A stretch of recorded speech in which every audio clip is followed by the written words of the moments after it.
ब्रिजभूषण जैसे दरिंदे को कोर्ट बाइज्जत बरी करती है। इसका मतलब सीधा सीधा है कि जो कानूनी जो प्रक्रिया है, जो पुलिस का इन्वेस्टिगेशन है, वो ढंग से नहीं हुआ। वास्तव में इस दरिंदे की जो कार्य कारनामे है, कार्य करतूदे है, ये तमाम मुद्दों के साथ और सबूतों के साथ सामने आए हैं। और इस प्रकार से जब कोई शोषण की घटनाएं होती है तो उसी बयान को ये निर्भया कांड के बाद जो मनमोहन सिंह जी सरकार ने जो कानून बनाया था, उसके बाद उस बयान को ही आधार रखते हुए सजा ये सुनाई देती है। मगर कानून सब अपनी जगह दुरुस्त होने के बावजूद यदि ब्रिजभूषण जैसा दरिंदा छूटा है तो भारतीय जनता पार्टी ने उनको छोड़ने के लिए जरूर कुछ ना कुछ मदद की है, ये उससे साबित होता है।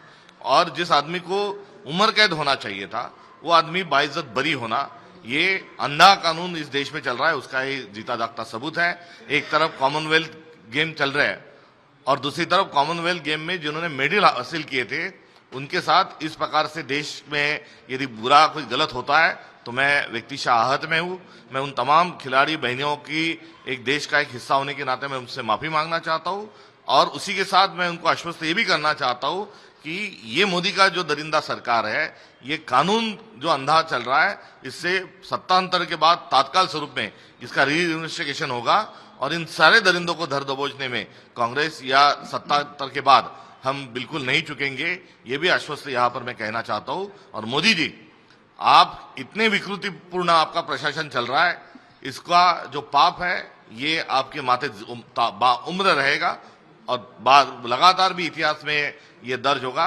ये देश आपको कभी माफ नहीं करेगा। जिस तरीके से पप्पू यादव की बात करें तो वो प्रेस कॉन्फ्रेंस कर रहे हैं, उनके बीच में राम मंदिर का जो चंदा चोरी है उसको छुपाने के लिए भारतीय जनता पार्टी और उनके बगल बच्चे किस हद तक जा सकते हैं, इसका एक जीता जागता उदाहरण है। लगातार जिस तरीके से राहुल गांधी की बात करें और बल्कि जो आरएसएस की बात करें, जिस तरीके से उनके नेता ने कहा कि सोशल एंटी जो राष्ट्र विरोधी था, ये जो जंतर मंतर पे जो हुआ, कैसे देखते हैं? क्या था? राष्ट्र विरोधी था, राष्ट्र विरोधी राष्ट्र विरोधी था, जो जंतर मंतर पे जो प्रोटेस्ट हुआ, राष्ट्र विरोधी। भारतीय जनता पार्टी जो करती है वही राष्ट्र हित का होता है, अन्य सब राष्ट्र विरोधी होता है, ये उनका बताने का हर बार प्रयास होता है। नाना पटोले का जिस तरीके से वीडियो वायरल है, उनका नहीं, मुझे उसकी कोई जानकारी नहीं।